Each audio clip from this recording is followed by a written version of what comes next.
ये बात है दरअसल 1776 की। जर्मनी की एक स्टेट बवेरिया में एक शख्स बड़ा बेताब है, बेचैन है और सिस्टम से तंग आया हुआ है। सिर्फ सिस्टम नहीं, मजहब से भी बहुत तंग आया हुआ है। मैं बात कर रहा हूँ एक जर्मन फिलोसोफर एडम वाइजआउट की। एडम उस दौर की मोनार्की यानी बादशाहियत से तंग आया हुआ है और रिलीजन यानी चर्च से भी बहुत तंग आया हुआ है। एडम को लगता है कि ये दो बहुत बड़ी पावर्स जो हैं इंसान की क्रिटिकल थिंकिंग को रोक देती है, उसको खुल के सोचने की इजाजत नहीं देती, उसके फ्रीडम ऑफ थॉट को रिप्रेस करती है। एडम इसलिए नई आइडियोलॉजी बनाता है, नए प्रैक्टिसेस बनाता है, नए सेट ऑफ आइडियाज बनाता है और वो ये क्लेम करता है कि अगर ये आइडियोलॉजी पूरे यूरोप पे अप्लाई कर दी तो यूरोप को चलाने का तरीका बिल्कुल बदल जाएगा और वही होगा बेहतर तरीका और उसमें बादशाहियत और चर्च की कोई जगह नहीं होगी। तभी एडम ने एक सीक्रेट सोसाइटी बनाई जिसका नाम उसने रखा द ऑर्डर ऑफ इल्यूमिनाटी। ये लफ्ज इल्यूमिनाटी असल में लैटिन वर्ड है जो इल्यूमिनाटस से आया हुआ है, जिसका मतलब है इनलाइटेंड, यानी ऐसे लोग जिनको शऊर मिल चुका है, बाशऊर लोग। जो भी इस सोसाइटी के मेंबर्स होते थे उनको ये लगता था कि उनके पास जो इल्म है, जो विजडम है, जो नॉलेज है, वो किसी और के पास नहीं है, इसलिए वो इनलाइटेंड है। चंद लोगों से शुरू होने वाली ये सोसाइटी आहिस्ता आहिस्ता हजारों लोगों को अपनी तरफ अट्रैक्ट करने लगी। लेकिन दोस्तों, ऑन पेपर्स ये सोसाइटी ज्यादा देर तक टिकी नहीं।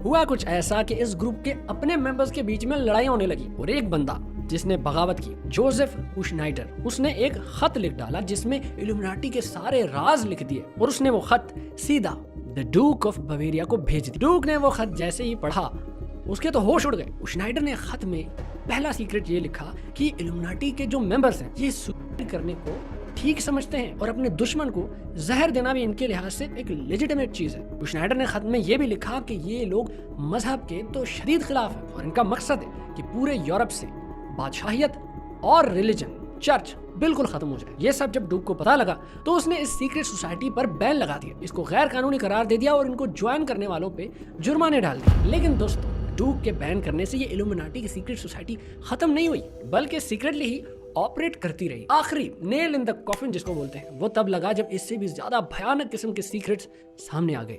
डूक की पुलिस को कुछ हाईली कॉम्प्रोमाइजिंग फाइल्स मिले इल्यूमिनाटी के, जिनमें उनके बाकी बचे हुए डार्क सीक्रेट्स भी दुनिया के सामने आ गए।